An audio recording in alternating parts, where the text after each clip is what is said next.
زهقتي من طرق اللحمة التقليدية؟ تعالى اقولك على طريقة سهلة وبسيطة ومنجزة جدا. ويلا بينا على الفيديو، وانت داخلة معايا ما تنسيش تضغطي لايك وتشتركي عندي لو لسه مش مشتركة.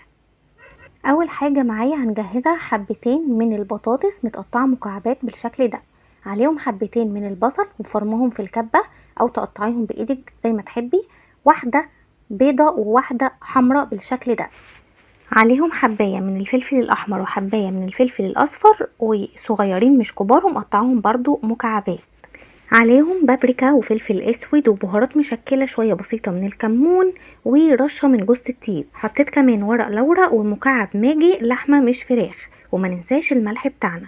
وهنقلب كل الكلام ده مع بعض.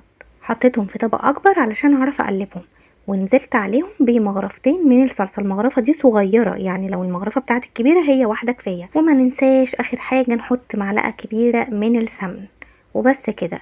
وهنقلبهم بقى كلهم يمتزج كل ده مع بعضه كويس قوي، وننزل بيهم على الطاجن بتاعنا او الصينيه بتاعتنا، اي حاجه حابه تعملي فيها. ومش محتاجين غير بس ربع كوب من الميه، هنبتدي بس كده نوزعه، هو ربع كوب كفايه قوي.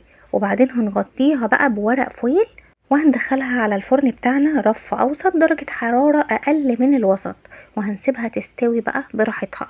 وبعدين نختبرها نلاقيها خلاص استوت تمام، هنطلعها. لو انت حابة تاكليها كده مفيش اي مشكلة، طعمها في منتهى الجمال. حابة تحطي جبنة موتزاريلا زي ما انا ما هحط، هتحطيها وهتدخليها تاني على الفرن، وهتخلي الجبنة بس تسيح كده معانا وبس، وهتطلعيها. بس حاولي ان انتي ما تستغنيش عن الجبنة، عشان فعلا بتخلي طعمها حلو قوي، يعني بتنقل طعمها من حتة لحتة. مش حابة مفيش مشكلة خالص. وده شكلها النهائي، شكلها حلو، ريحتها حلوة، طعمها حلو.